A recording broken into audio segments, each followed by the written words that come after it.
にちは。怖い夢を見て朝起きると娘の手を握ってしまっていた方のトルーパーおじさんです。情けないです。今回は自分で作り86に貼った手切りステッカーを紹介していきたいと思います。車のカスタムは自由だと思います。皆さん、車のカスタムを楽しみましょう。クールレーシング名古屋さんでの納車の時の写真です。エンブレムとステッカーをサービスで付けてもらいました。作業ブースを行ったり来たりして本当に嬉しかったのを今でも覚えてます。そして一番初めに貼ったのはボンネット左側の TRD のステッカーです。これは市販のものです。次から86の手切りステッカーチューンが始まります。第1回目で紹介したトライバルストライプです。今はルーフ部分は取ってしまいました。ラッピングで黒にする予定です。作業動画もアップしていきたいと思います。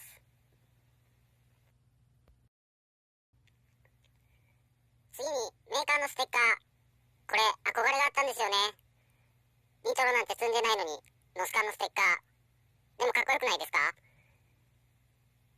ダミーは作ってあるのでどこかに装着しようと思います。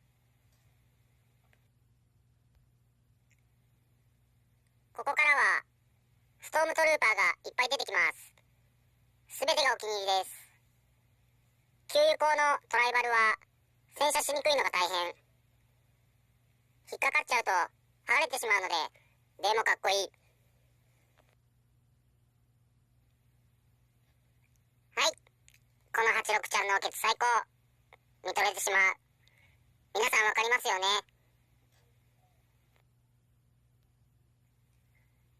トルーパー警察三人衆。常に煽り運転を見張ってます。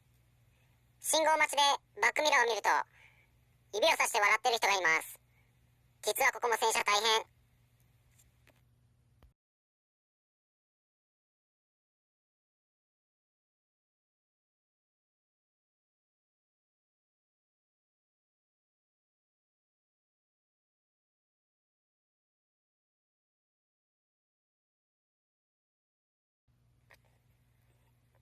左リアタイヤの上のトルーパーさん、水墨画を手切りしました。水墨画を勉強して描いてみたいと心の底から思います。内装で紹介したトルーパー、プラ板に貼ってあるやつ、これどうしようか迷って置いてるだけです。現状はこんな感じです。もっと大きいのを作ろうかなと迷い中です。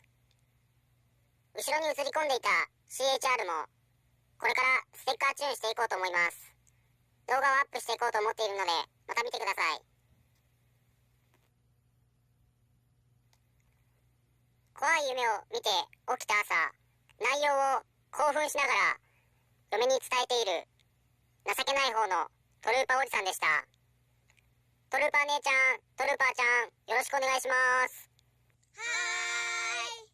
チャンネル登録、コメント、グッドボタン